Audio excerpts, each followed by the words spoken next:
Blue lights flashed across my face as I stood motionless in my front yard. Sheriff Sheila towered over me, her badge gleaming in the morning sun, two deputies flanking her like sentries.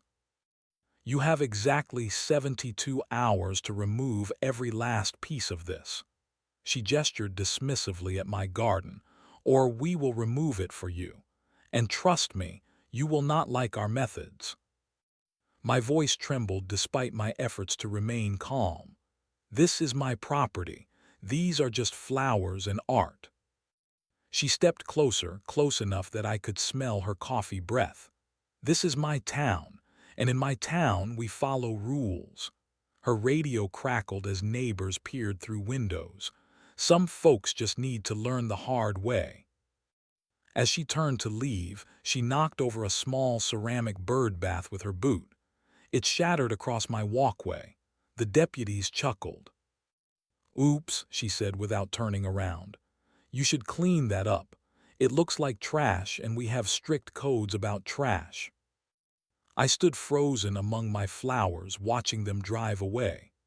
I did not know it then, but that moment would change everything for me, for Sheriff Sheila, and for our entire town. After 43 years working in corporate finance, I had finally earned my peace. The retirement package was not extravagant, but it was enough to buy the small two-bedroom cottage on the edge of Millfield, a town so quiet you could hear wind chimes from 3 houses away. The property came with nearly an acre of untamed land, overgrown with possibility. That first morning of true freedom, I stood on my porch with coffee steaming in my hand, surveying what was now mine. No deadlines, no performance reviews, no fluorescent lights humming overhead. Just me, the land, and time, a luxury I had never possessed in such abundance. "Planning something big," a voice called from the road. An elderly man walked his golden retriever, both moving at the same unhurried pace. "A garden," I answered, "something beautiful." He nodded approvingly. "This town could use more beauty." I spent that spring transforming the yard. I planted native wildflowers in colorful clusters. I rescued an old wagon wheel from a junkyard and positioned it as the centerpiece for a circular herb garden. A neighbor was throwing away an antique bathtub. I claimed it, painted it cobalt blue, and filled it with cascading petunias. Old books became bird feeders. Mason jars became lanterns. What others saw as trash, I saw as treasure waiting for resurrection. Most mornings, cars would slow as they passed. Some drivers waved. Others stopped to compliment the transformation.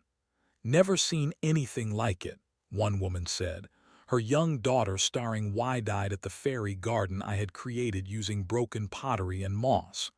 "It is like something from a storybook." Not everyone appreciated my vision. Mrs. Colton from across the street would purse her lips whenever she walked by. The Hendersons never acknowledged me, though they would sometimes stop their car to stare before driving on. I paid them little mind. My garden was not for everyone, but it was for me. By midsummer, the yard had become my canvas. Each morning, I would wake with the birds and spend hours with my hands in the soil. Each evening, I would sit on my porch swing, watching fireflies rise from the tall grasses I had deliberately left uncut around the edges. I had created something alive, something that reflected the joy I felt in this new chapter of my life. Then came the yellow slip. It was attached to my door with masking tape when I returned from grocery shopping. Official town letterhead, bold black text, notice of code violation. Below that, a handwritten note, yard disorderly violates town ordinance. Contact sheriff's office. I read it twice, confusion replacing my initial alarm. There were no specifics, no citation of which ordinance I had supposedly violated, just that single accusatory line and a phone number. I called, but no one answered. I left a polite message requesting clarification. That night, I walked my property with a flashlight, trying to see it through critical eyes. Was the birdbath too close to the road? Were my repurposed planters somehow offensive? I went asleep troubled by questions I could not answer. The next morning, a police cruiser pulled into my driveway, gravel crunching under its tires. I was on my knees, planting autumn bulbs for next spring's bloom. I stood, brushing soil from my hands as a tall woman in a tan uniform emerged from the vehicle. Her badge caught the sunlight, Sheriff Sheila Harmon. "Morning," she said without warmth. Two neighbors who had been walking paused to watch. "Good morning," I replied. "I received a notice yesterday about a code violation. I was hopping for some clarification." Sheriff Sheila surveyed my yard slowly, deliberately. Her expression hardened with each sweep of her gaze. "This," she gestured broadly, "is a disgrace." The words hung in the air. My neighbors stopped pretending not to listen. "I am sorry, but I do not understand," I said, heat rising to my face. "What specifically is the violation?" "Look around you," she said loudly enough for everyone to hear. "Junk scattered everywhere, old furniture, broken containers. This is not how we keep properties in Millfield." "These are garden elements," I explained. "Repurposed items for—" "These are eyesores," she interrupted, "and they are bringing down property values in this neighborhood." One of the watching neighbors, Bill from 2 houses down, stepped closer. "Actually, Sheriff, I think it looks rather nice. Better than the weedy lot it was before." Sheriff Sheila turned slightly, acknowledging him with a cool stare that made him step back. "The town code is clear," she said, returning her attention to me. "You have 2 weeks to clean this up or you will face daily fines." She left without another word, climbing back into her cruiser as my neighbors dispersed quickly, avoiding eye contact. I stood alone in my garden, my beautiful, condemned garden, feeling like a stranger in the place I had just begun to call home. The 2-week grace period passed quickly. I spent much of it researching town ordinances, trying to understand exactly which rules my garden had broken. The town's website was outdated, with broken links and missing documents. When I visited the municipal building to request a copy of the code, the clerk, a nervous young man with darting eyes, told me those records were under review and unavailable to the public. "But how can I comply with rules I cannot see?" I asked. He shrugged apologetically. "Sheriff Harmon handles code enforcement. You should speak with her." I called the sheriff's office daily. My messages went unanswered. I sent emails that disappeared into digital silence. Meanwhile, I made small adjustments to my garden, moving planters farther from the road, ensuring pathways were clear, trimming back anything that might be considered overgrown. Without specific guidance, I was shooting in the dark. Exactly 15 days after her first visit, Sheriff Sheila returned. This time, she brought reinforcements, a young deputy who looked uncomfortable to be there, and a photographer from the county assessor's office. They arrived unannounced on a Tuesday morning. "I see you have chosen not to address the violations," Sheriff Sheila announced as she strode onto my property without greeting.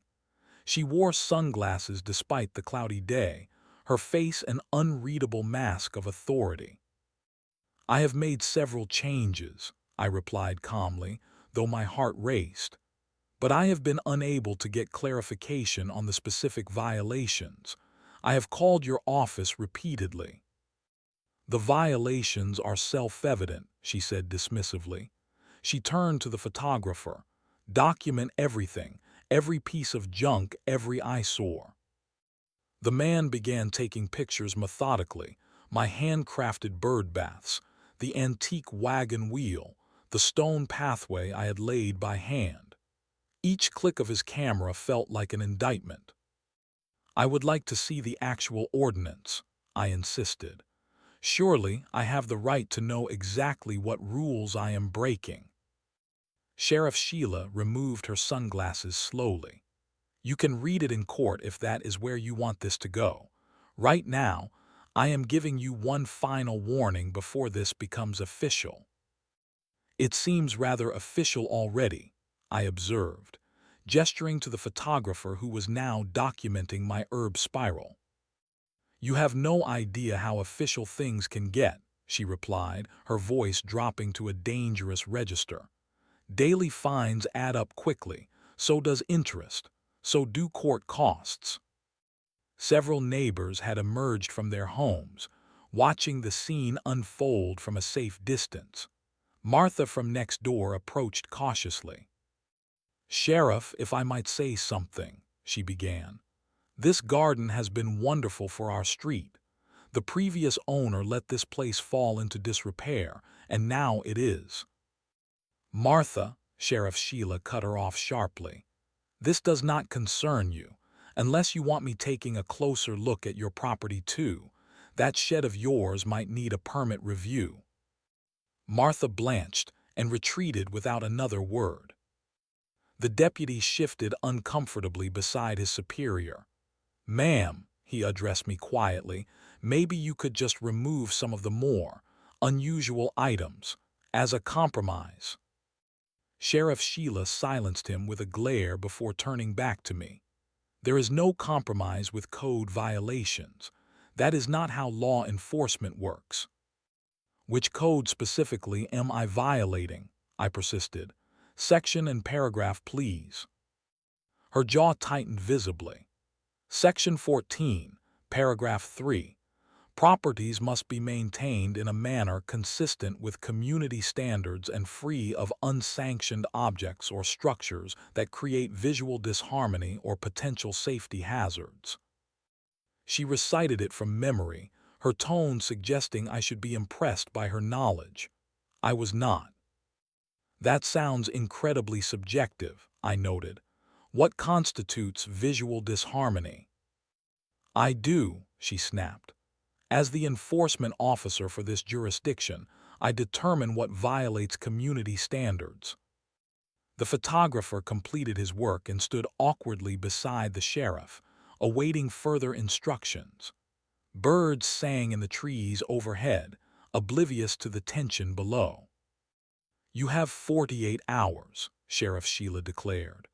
"Remove all non-standard garden elements, the bathtub, the wagon wheel, those bottles hanging from the tree, all of it. After that, you will receive a formal citation and the fines begin at $200 per day." "This is harassment," I said quietly. Something flashed in her eyes, anger certainly, but something else too. Something almost like pleasure. "This is law enforcement," she corrected me. "Learn the difference." They left in formation, Sheriff Sheila leading, the photographer and deputy following in her wake. As their vehicles pulled away, neighbors quickly dispersed, avoiding my gaze. All except Robert, an elderly veteran who lived at the end of the street. He approached slowly, leaning heavily on his cane. "She does this," he said simply, his voice low as though afraid of being overheard. "Picks targets, makes examples, been happening for years." "Why?" I asked. He shook his head. "Power, control, who knows why people like that do what they do?" "Has anyone ever stood up to her?" Robert's expression darkened. Few tried, none succeeded. He patted my arm gently before turning to leave. "Beautiful garden," he murmured. "Shame about people." That evening, a manila envelope was wedged in my door. Inside, an official citation, complete with Sheriff Sheila's signature and a court date 6 weeks away. Attached was a printed list titled Prohibited Items that included nearly everything in my garden: non-functional bathtub, excessive plant containers, unauthorized decorative elements. I spread the papers across my kitchen table, anger and helplessness battling within me. Through the window, I could see my garden catching the last light of day, transformed into something magical by the setting sun, something worth fighting for. The 48-hour deadline came and went. I did not remove a single item from my garden. Instead, I added 3 new wind chimes and a small fountain made from stacked river stones. It was not bravery that drove my defiance, it was principle. If I yielded to arbitrary power exercised without transparency, what would be left of the freedom I had worked my entire life to earn?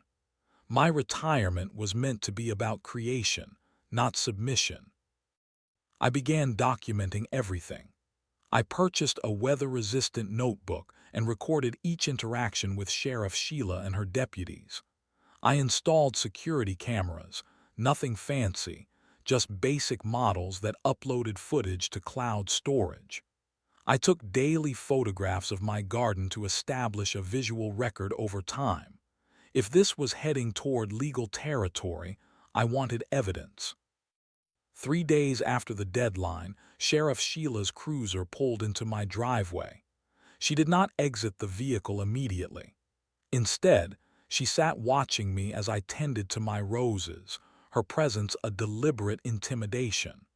When she finally emerged, her expression was one of calculated disappointment. "I see you have chosen the hard way," she said without preamble. "I have chosen to exercise my rights as a property owner," I corrected her. "If you believe I am in violation of a legally enforceable code, I welcome the opportunity to address that in court." Her eyes narrowed slightly. "The first fine has been processed, $200. It will double every week until compliance is achieved." I continued pruning my roses. "I look forward to discussing the constitutional basis for those fines with a judge." Something dark flashed across her features, the momentary slip of a mask. "You think you are clever. You think because you have money, you can ignore local authority." "I think," I replied carefully, setting down my pruning shears, "that authority without accountability is just bullying with a badge." She stepped closer. "Be very careful. This town has ways of dealing with troublemakers." "Are you threatening me, Sheriff?" "I am informing you of consequences," she replied smoothly. "There is a difference." After she left, I added the exchange to my notebook, capturing every word while it was fresh in my memory. Then I continued working in my garden, aware that the nature of my labor had changed. What had begun as an act of joy had transformed into an act of resistance. Sheriff Sheila's cruiser became a regular fixture on my street. Sometimes she would park directly across from my house, observing from behind tinted windows. Other times, she would drive by slowly, multiple times per day. Deputies would take photographs from the road. New citations appeared on my door weekly. One morning, I found my mailbox bent at an unnatural angle, as though someone had struck it forcefully. There was no note, no explanation, just the twisted metal and scattered mail on the ground. When I reported the vandalism to the sheriff's office, the dispatcher sounded bored. "Probably just teenagers," she said. "Not much we can do without witnesses." The next day, a deputy I had never seen before knocked on my door. He handed me an envelope without making eye contact. "What is this?" I asked. "Just routine," he mumbled. "Sheriff wanted you to have it personally." Inside was a single piece of paper with a handwritten note. "Your window is closing." That night, sitting on my porch swing, I watched fireflies rise from my garden while contemplating the increasingly hostile situation. What had I done to deserve such focused antagonism? Was my garden truly so offensive? Or was something else at play? Curiosity, once kindled, is difficult to extinguish. The next morning, I drove to the county library in the neighboring town. The librarian, a kind-faced woman named Elena, helped me navigate their digital archives of local newspapers. "Looking for anything in particular?" she asked. "Information about Sheriff Sheila Harmon," I replied. "Her history in the department, notable cases, public records." Aliner's expression shifted subtly. "Any particular reason?" "Professional interest," I said carefully. "I am having some interactions with her office." She nodded thoughtfully. "You are not the first to come asking." For hours, I scrolled through articles, public notices, and meeting minutes.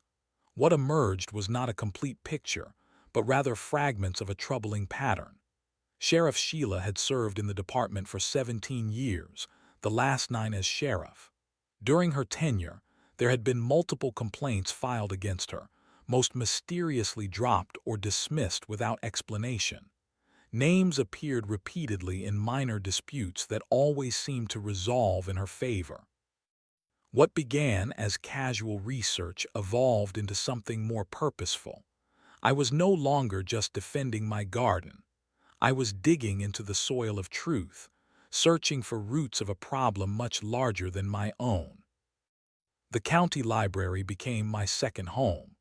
Aliner, the librarian, grew accustomed to my daily visits, saving me a quiet corner desk near the local history section. She began leaving relevant materials for me: old town council minutes, archived community newsletters, even a dusty binder of complaint forms that had somehow found their way out of official channels. "These things have a way of disappearing," she said quietly one afternoon, sliding a folder across the desk. "Best make copies." Inside were newspaper clippings dating back several years, small stories buried in the back pages. A local artist forced to remove a sculpture from his yard. A veteran cited repeatedly for flying unauthorized flags. A community garden shut down over permit irregularities. Different circumstances, different people, but one common element: Sheriff Sheila. I created a timeline on my kitchen wall, connecting names, dates, and incidents with colored string: red for citations, blue for complaints against the sheriff, green for cases that mysteriously disappeared from court dockets. Patterns emerged like constellations in a dark sky.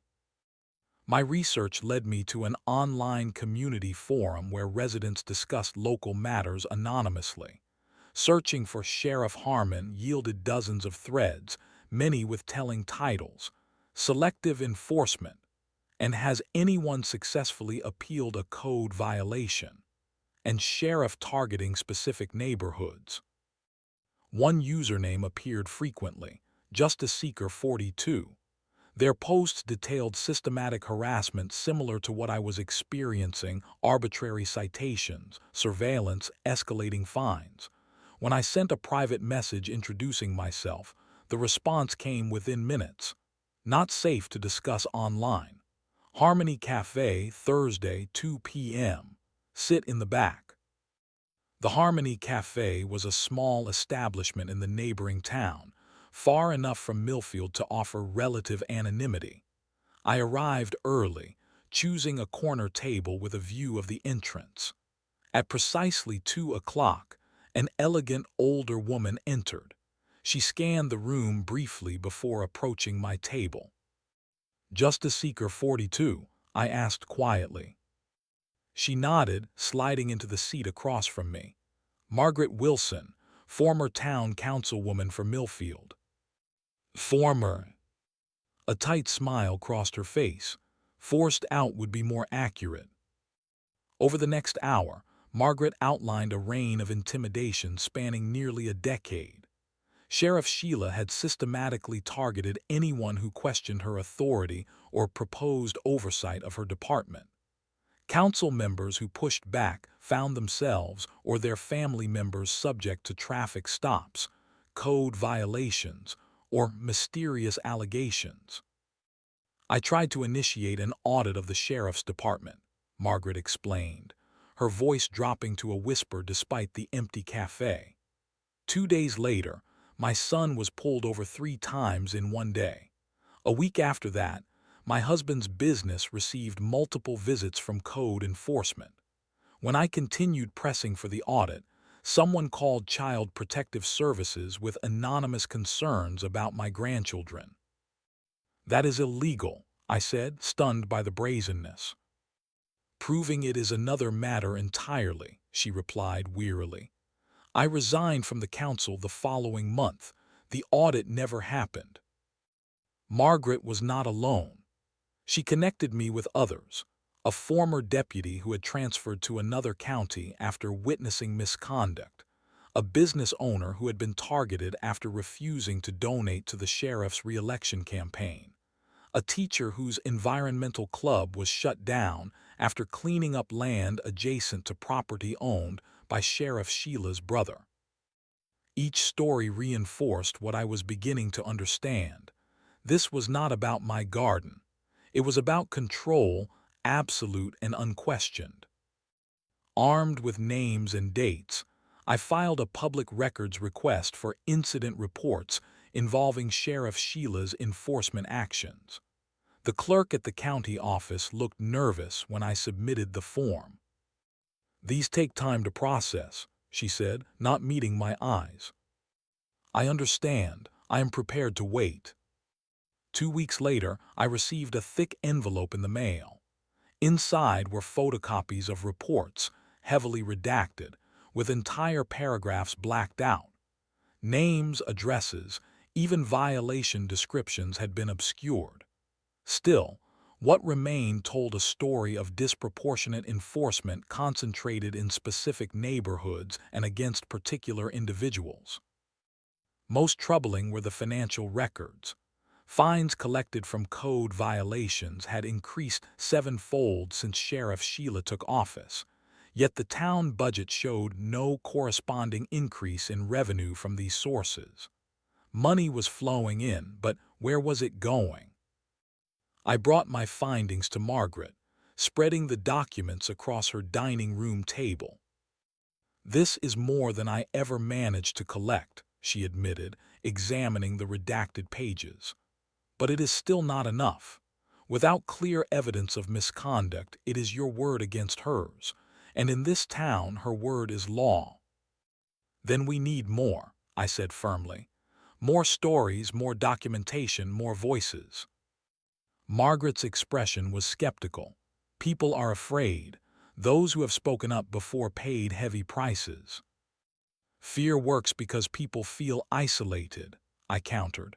"What if they realized they were not alone?" We began reaching out carefully, using Margaret's network of trusted contacts. Former victims shared their experiences, often in hushed tones and private settings.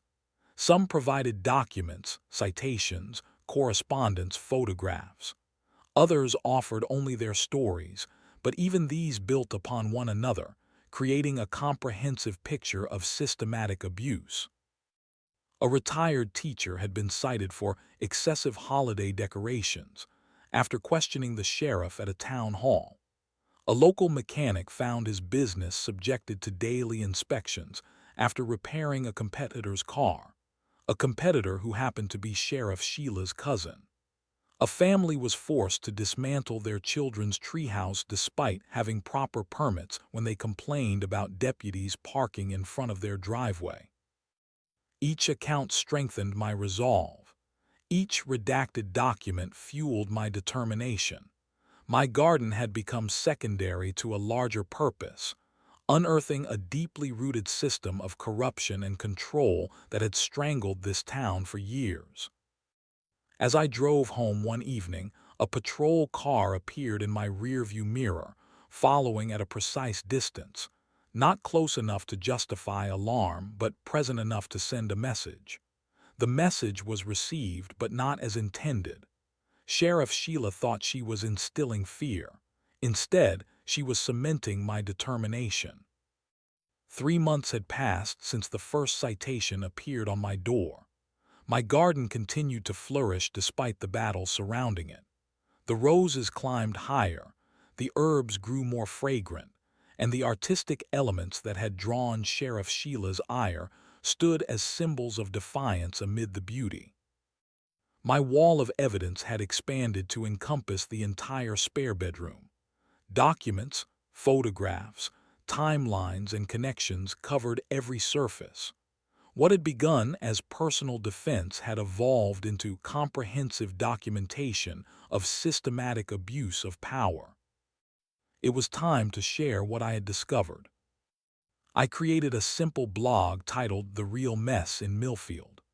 The first post was straightforward, my own experience presented chronologically, supported by photographs, citations, and recordings of interactions with Sheriff Sheila and her deputies. I was careful to present only verifiable facts, avoiding speculation or emotional language. Within hours, the post had been shared across local social media groups. Comments accumulated rapidly, some expressing support, others sharing similar experiences. By evening, my inbox contained dozens of messages from current and former residents detailing their own encounters with Sheriff Sheila's selective enforcement. She cited me for an unauthorized fence when I put up a garden trellis. Deputies took pictures of my yard every day for a week after I spoke at a town council meeting. My business suddenly had fire code violations after I refused to display her re-election poster. I added a submission form to the blog, allowing people to share their stories anonymously. Each submission was verified against public records where possible, then added to a growing timeline of harassment. Within days, the pattern was undeniable and visible to anyone who visited the site. Local Facebook groups buzzed with discussion.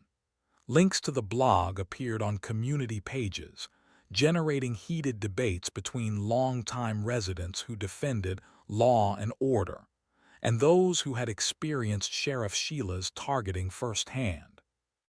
1 week after launching the blog, I received a cease and desist letter from the county attorney, claiming my site contained defamatory statements about a public official. That same afternoon, Sheriff Sheila herself appeared at my door, accompanied by 2 deputies. "You think you are clever with your little website," she said, her voice low and dangerous. "But what you are doing is slander, and that has consequences." I recorded the entire conversation on my phone, making no effort to hide the fact. Everything on that site is documented fact. Public records, direct quotations, photographic evidence. "You are manipulating information to fit your narrative," she countered. "I am presenting information so people can form their own conclusions," I replied calmly. "That is not manipulation, that is transparency." Her face flushed with anger. "This ends now. Take down the site or face legal consequences." "I would welcome the opportunity to present all of this evidence in court," I said. "Discovery works both ways, Sheriff." She left without further comment, but her response came the next morning, 2 more citations. One for unauthorized fencing, my garden border made of reclaimed bricks, and another for non-compliant water feature, the small fountain that had become a favorite of local birds. Rather than intimidating me, each new citation strengthened my case. I documented and added them to the blog, highlighting the escalating pattern of retaliation. The story was growing beyond local social media. A podcast in the neighboring county contacted me for an interview, which I granted anonymously, providing documentation to support every claim. The podcast episode, titled Gardens and Grievances, Small Town Power Gone Wrong, reached thousands of listeners. Comments flooded in from surrounding communities with similar stories about rural law enforcement overreach. What had begun as a personal battle was evolving into a regional conversation about accountability. Sheriff Sheila's response was predictable: intensification. Deputies drove by my house hourly. Citations appeared daily, each more creative than the last. Excessive ornamental lighting, unauthorized vegetation height, improper display of address numerals. I documented everything, refusing to remove a single item from my garden. Each new citation became another post, another piece of evidence, another chapter in an increasingly compelling narrative of abuse. Local news outlets began to take notice. A reporter from the county newspaper requested an interview, which I granted on the condition that they review my documentation independently. The resulting article, while carefully worded to avoid legal liability, raised questions about enforcement patterns and community concerns regarding the sheriff's department. Sheriff Sheila issued a press statement dismissing the claims as disgruntled residents seeking to undermine legitimate law enforcement. She insisted that all citations were by the book and that she would not be deterred from upholding community standards by digital vigilantism. Her statement only drove more traffic to the blog, more stories poured in, more evidence accumulated. The wall between fear and freedom was beginning to crack. That evening, as I updated the blog with the latest developments, I received an email from an unexpected source, a local television news producer. "We have been following your story with interest," it read. "Our investigative team would like to review your documentation. This may be bigger than just one town." I sat in my garden as twilight descended, surrounded by the very elements that had sparked this battle. Wind chimes sang softly in the evening breeze. Solar lights began to glow among the flowers. The garden that Sheriff Sheila had declared a disgrace had become ground zero for exposing the true disgrace, the abuse of power that had gone unchecked for far too long. Tomorrow would bring new challenges. Sheriff Sheila would not surrender her control easily. But for the first time since that initial yellow slip appeared on my door, I felt something powerful taking root alongside my flowers, hope growing stronger with each act of defiance, each shared story, each crack in the wall of fear. I knew the war had officially begun when a code enforcement vehicle pulled into my driveway without warning. No courtesy call, no knock on the door, just the steady crunch of boots on my gravel walkway as the officer marched toward my garden. "Can I help you?" I asked, setting down my watering can. The officer barely acknowledged me, his eyes fixed on a clipboard. "Routine inspection," he muttered, already walking past me toward the side gate. When I stepped in front of him, he finally looked up. "Sheriff's orders." "You need permission to enter my property," I said firmly. My voice did not waver, but my hands trembled slightly at my sides. "Or a warrant." The officer's radio crackled. "Tell him to cooperate or we add obstruction," came Sheila's voice, tinny but unmistakable. He had called her before arriving, I realized. This was coordinated. "Just doing my job," the officer said with a shrug. "Either you let me through or things get complicated." I stepped aside. Fighting him physically would only give Sheila what she wanted. Instead, I followed closely, documenting each step with my phone camera. The officer circled my shed twice before disappearing behind it. When I rounded the corner, I caught him kneeling, taking close-up photos of my foundation. "Looking for something specific?" I asked.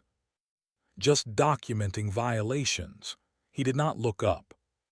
The next morning, I drove to town hall to file a formal complaint. The clerk, a thin woman with glasses perched on the edge of her nose, took my paperwork with a sympathetic smile. "I will make sure this gets processed right away," she assured me. 3 days later, when I called to check on its status, her tone had changed completely. "No complaint was ever filed, sir," she said, voice clipped and professional.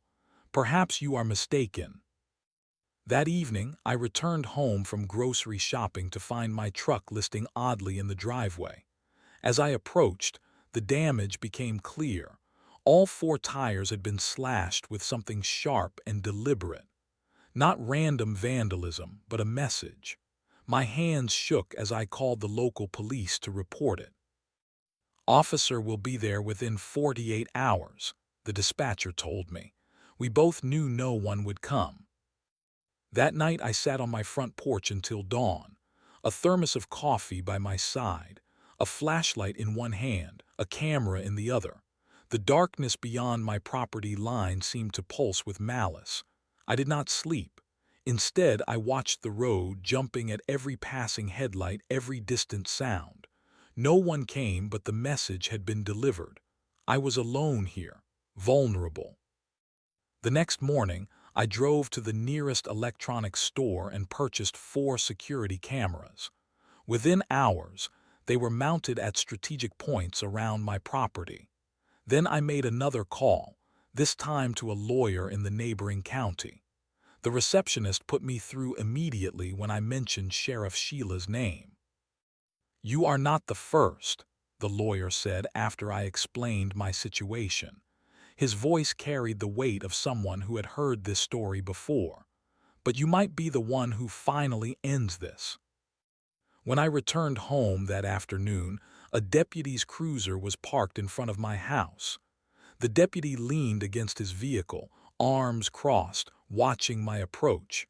He did not smile, did not speak, just watched me pull into my driveway, his hand resting casually on his holster.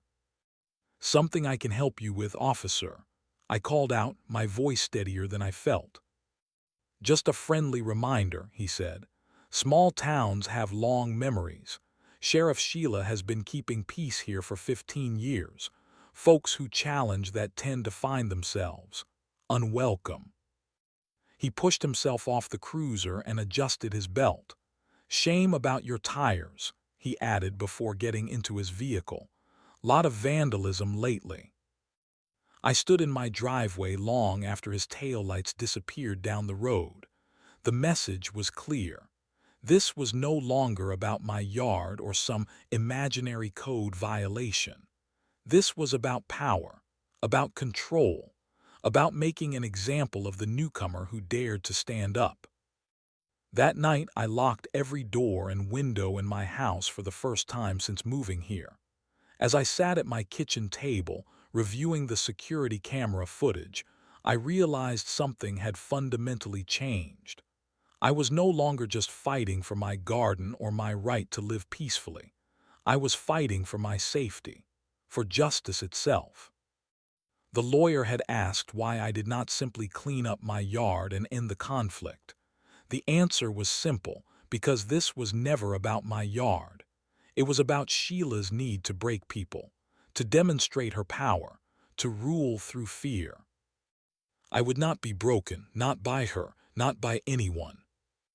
The legal wheels turned slowly, but they turned. My lawyer, Richard Hoffman, was experienced with rural corruption cases. His office walls displayed newspaper clippings of past victories against small-town tyrants.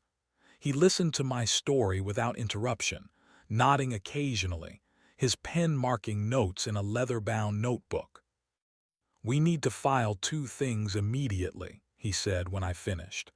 "A restraining order against Sheriff Sheila personally and a formal harassment claim against her department." He glanced up from his notes. "This will not be easy. The system protects its own." 3 days later, I received confirmation that both filings had been submitted to the county court. That same afternoon, Sheila drove past my house 4 times, each pass slower than the last. My cameras captured every circuit.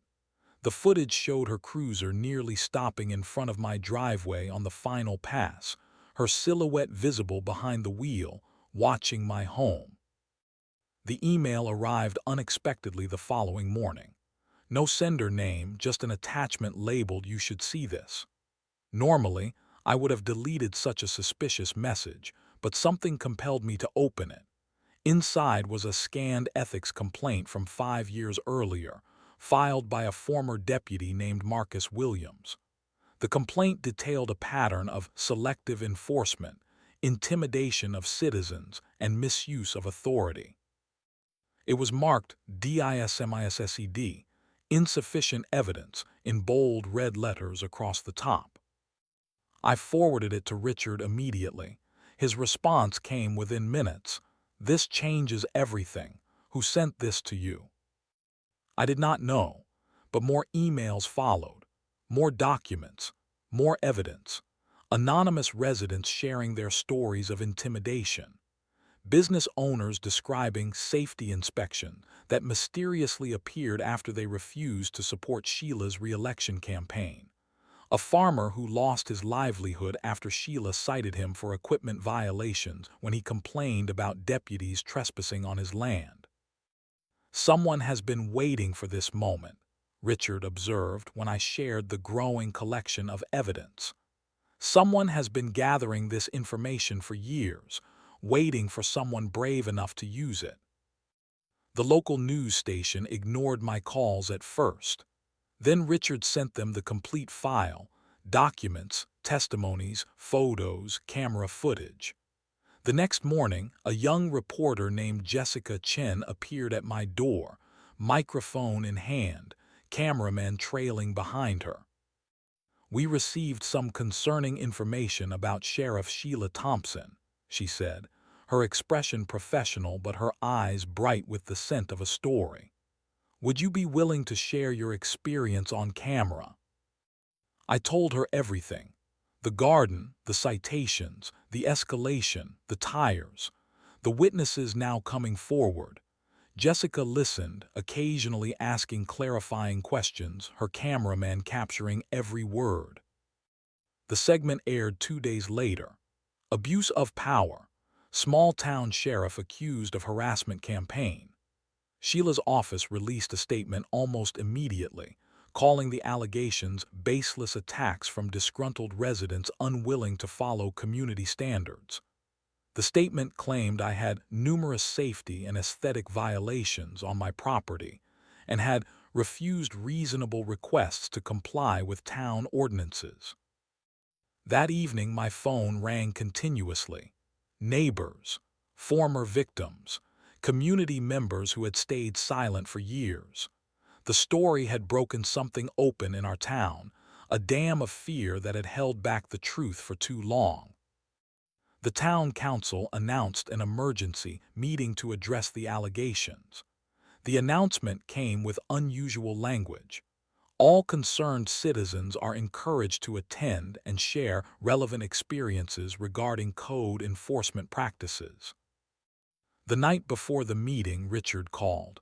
"We have something big," he said, his voice hushed with excitement. A councilman came forward. He has audio recordings of Sheila threatening him over a budget dispute last year. He is willing to play them publicly tomorrow. I barely slept that night. Anticipation and anxiety warred within my chest.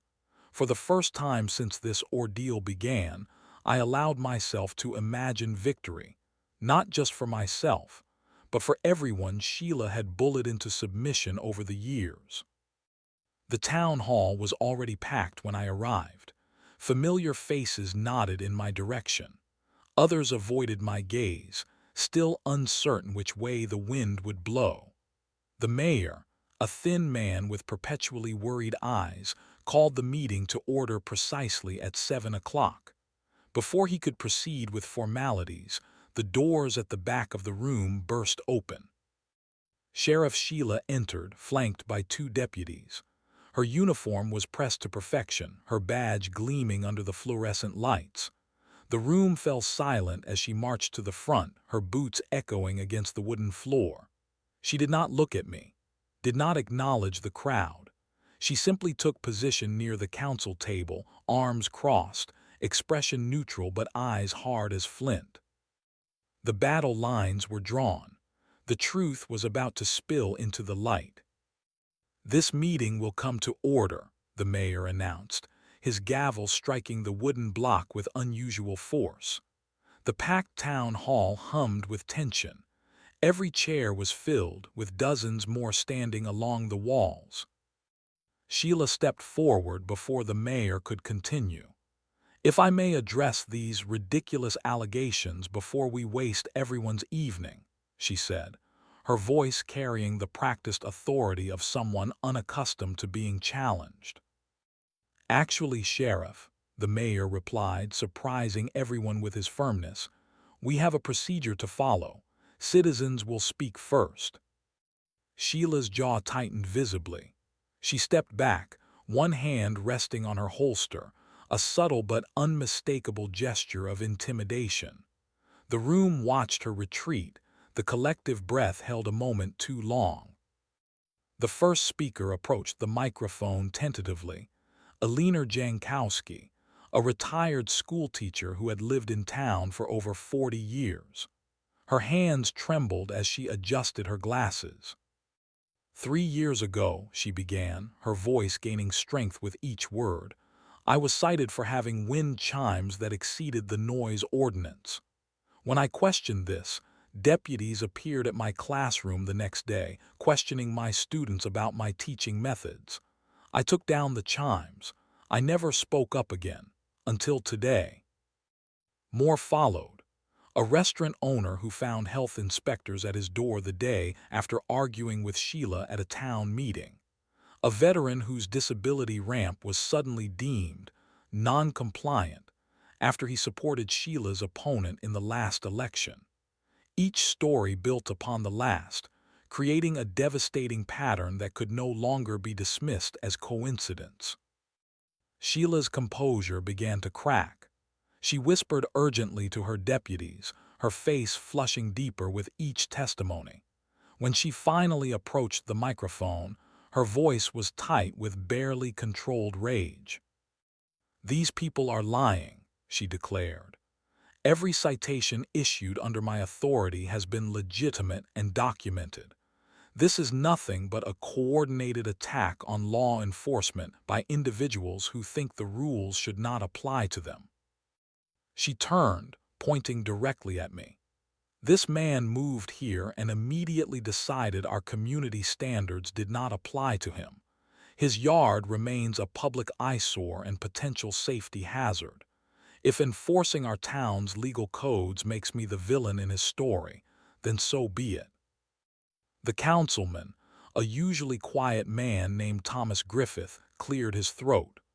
"Before we continue," he said, "I have something relevant to share with the council and our community." He placed a small recorder on the table and pressed play. Sheila's voice filled the room, crystal clear and undeniable. "Listen carefully, Tom. I do not care what the budget committee decided. You will reverse this vote or I promise you will regret it. You have that renovation project happening at your house, don't you? Be a shame if my department found dozens of code violations. You push me, and I will bury you in code violations until you cannot afford to keep your house. Do we understand each other?" The recording ended. The silence that followed was absolute. Every eye turned to Sheila, whose face had drained of color. For a moment, she seemed genuinely stunned, caught in a truth she never expected to face. Then she exploded. "That recording was obtained illegally," she shouted, stepping toward the council table. "This entire meeting is a setup. I demand it be adjourned immediately." The mayor rose to his feet. "Sheriff Thompson, you will step back and lower your voice." "Or what?" Sheila challenged, her hand again moving to her holster. The gesture was not lost on anyone in the room. Several people moved toward the exits. "Or," the mayor said, his voice remarkably steady, "I will be forced to ask the state police, who are currently waiting outside at my request, to escort you from this building." The revelation hung in the air. Sheila looked toward the doors, where indeed 2 state troopers had quietly entered and now stood watching the proceedings. Something changed in her expression then, the first flicker of genuine fear. "Effective immediately," the mayor continued, I am announcing a full investigation into the Sheriff's Department practices to be conducted by the State Attorney General's office. Sheriff Thompson, you are suspended pending the results of this investigation." The room erupted. Applause, shouts, tears, years of fear breaking open into a tidal wave of relief and vindication. Sheila stood motionless at the center of the storm, her authority evaporating around her. When she finally moved toward the exit, the crowd parted silently, watching as the woman who had terrorized them for years walked out, her deputies following uncertainly behind her. As the doors closed behind her, I caught Thomas Griffith's eye across the room. He gave me a small, almost imperceptible nod. In that moment, I understood. The resistance had always been there, waiting in the shadows, gathering evidence, building courage. All it needed was one person willing to stand in the light first. The battle was not over, but for the first time, victory seemed possible. The state investigation moved with surprising efficiency. Within days, investigators in crisp suits occupied the sheriff's office, boxes of files carried out to unmarked vehicles. Deputies were interviewed one by one, some emerging with grim expressions, others appearing visibly relieved. I received a call from the lead investigator, a serious woman named Agent Rebecca Frost, requesting an interview. She arrived precisely at the scheduled time, her sedan pulling into my driveway with quiet authority. As we sat at my kitchen table, she placed a recorder between us. "For the record," she began, "we are not just examining harassment complaints. Financial irregularities have been identified in the Sheriff's Department budget, specifically regarding citation revenue and asset forfeitures." She paused, studying my reaction. "Have you ever been offered an opportunity to pay fines directly to an officer rather than through official channels?" The question stunned me. "No," I answered truthfully, "but others might have been." Agent Frost nodded. "We believe Sheriff Thompson has been operating what amounts to a parallel financial system. Citations issued without proper documentation, fines collected in cash with no official record, properties seized and liquidated with funds unaccounted for." The investigation expanded rapidly. Former deputies came forward with damning testimony. One described a quota system for citations, with officers receiving unofficial bonuses for meeting targets. Another revealed how certain wealthier residents were taxed through selective enforcement. Either they contributed to Sheila's re-election fund, or they suddenly faced expensive code violations. 10 days into the investigation, Sheila was formally suspended. The local newspaper printed the story on the front page. "Sheriff under investigation. Allegations of corruption and abuse of power." The photograph showed Sheila exiting the county building, face partially hidden behind large sunglasses, refusing to answer reporters' questions. 3 days later, she resigned. The announcement came not from Sheila herself but from her attorney, who read a terse statement. "Sheriff Thompson has decided to step down to focus on her family and her defense against these baseless allegations. She maintains her innocence and looks forward to clearing her name." The interim sheriff, a state police captain named Marcus Rodriguez, made it his first priority to review all outstanding citations. He personally visited my property the day after taking office. "I want to see this dangerous yard for myself," he said with the hint of a smile.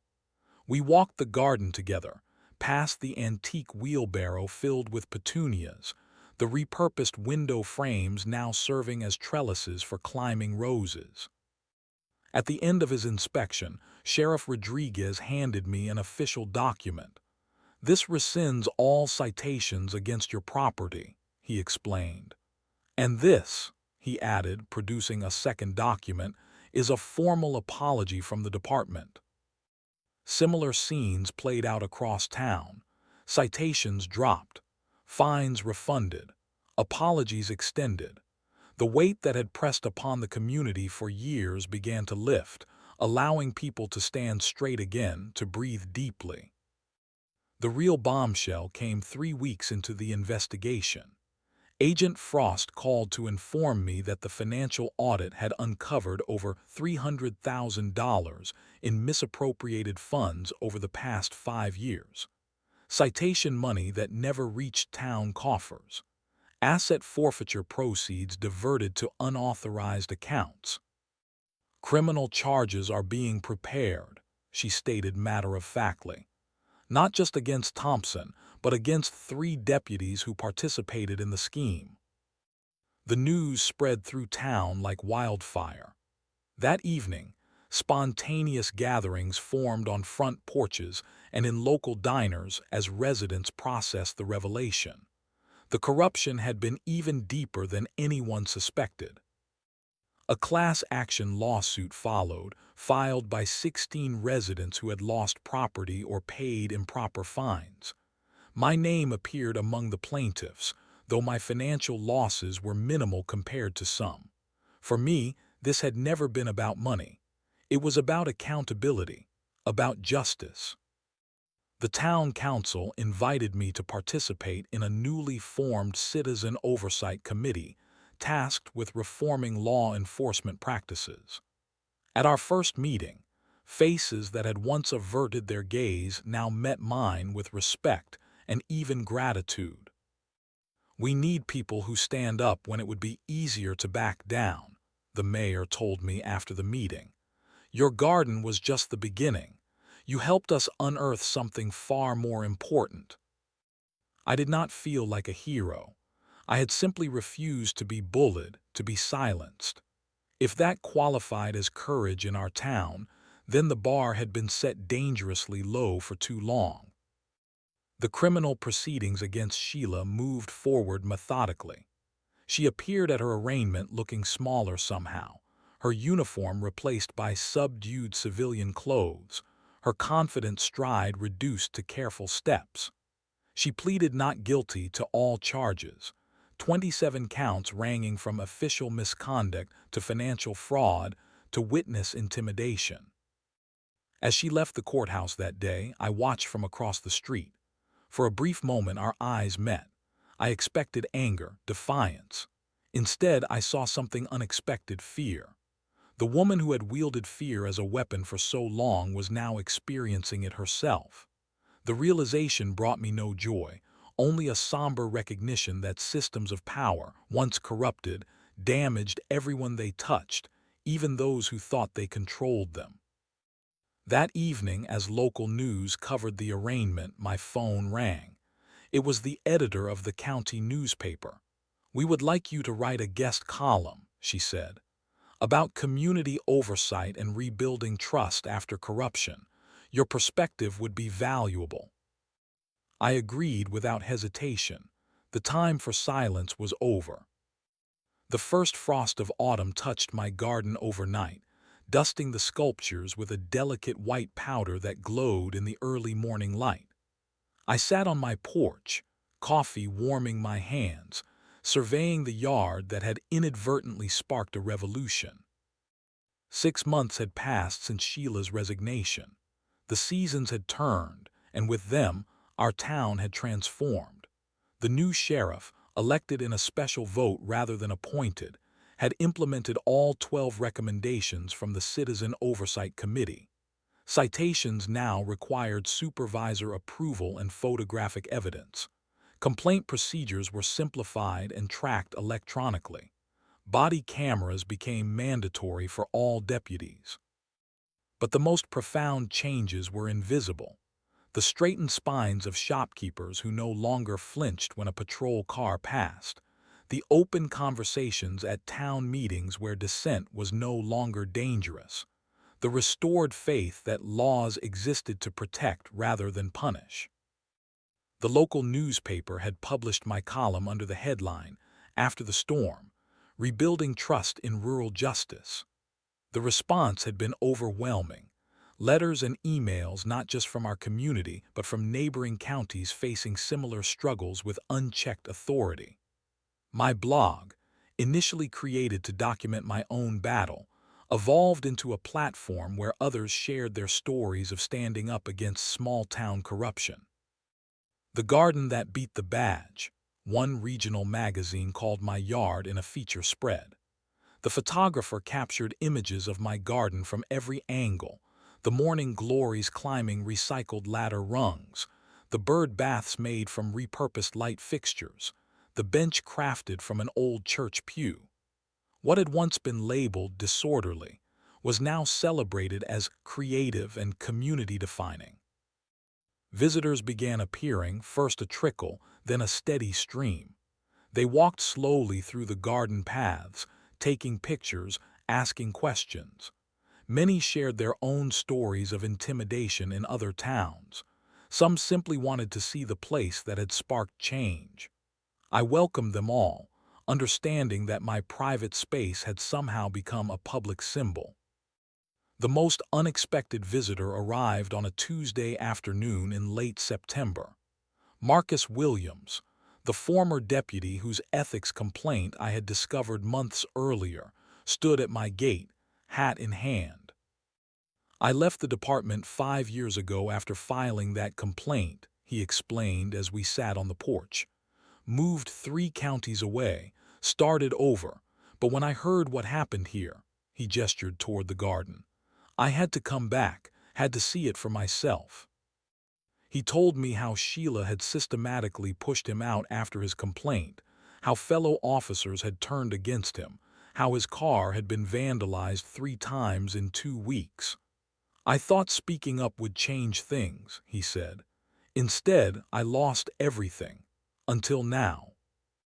Marcus had been called to testify in the criminal proceedings against Sheila. His earlier claims, dismissed years ago, now formed a crucial part of the prosecution's case, establishing a pattern of behavior.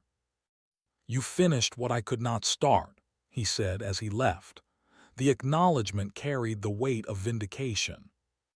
Throughout the neighborhood, subtle changes appeared. Old Mrs. Henderson placed a row of painted garden gnomes along her walkway, something she had been fined for 3 years earlier. The Jacksons installed a decorative windmill that spun merrily with each breeze. The Patels hung colorful prayer flags from their porch beams. Small acts of reclaimed freedom, of personal expression no longer suppressed by fear of arbitrary punishment. Sheila's trial began in October. I attended each day, sitting quietly in the back row of the courtroom. The evidence was devastating. Financial records showing systematic theft, testimony from deputies who had been ordered to target specific residents, recordings of threats made to business owners and town officials. On the 5th day of proceedings, Sheila accepted a plea agreement, guilty to 12 counts in exchange for the dismissal of 15 others. The judge sentenced her to 5 years, with the possibility of parole after 3. As she was led from the courtroom, she did not look back at the community she had terrorized for so long. That evening, neighbors gathered spontaneously in my front yard. Someone brought folding chairs. Another arrived with a cooler of drinks. A third appeared with homemade cookies. No one had planned it. No invitations had been sent. Yet somehow, everyone understood that this moment needed to be shared. As twilight deepened around us, conversation flowed easily among people who had once been strangers, or worse, suspicious of one another. Stories were exchanged. Laughter erupted frequently. The garden, illuminated by strings of solar lights woven through the sculptures, seemed to embrace us all in its gentle glow. Later, after everyone had departed, I walked the garden paths alone. My fingers trailed over plants that had endured and flourished despite everything. In the soft darkness, I could almost imagine the garden whispering its hard-earned wisdom. That beauty persists, that standing firm bears fruit, that what others dismiss as disorder might actually be the most natural order of all. I had moved to this town seeking peace and simplicity in retirement. Instead, I had found purpose and community through conflict. My garden still grew, more vibrant than ever. But so did something else. A restored faith in justice, in speaking truth, in the quiet courage of ordinary people who simply refuse to be bullied. I sat on my porch until midnight, hands slightly dusty from the day's planting, heart remarkably full. Tomorrow, new seeds would be sown. New growth would begin. The never-ending cycle of renewal would continue, and I would be here, tending my garden, watching it bloom,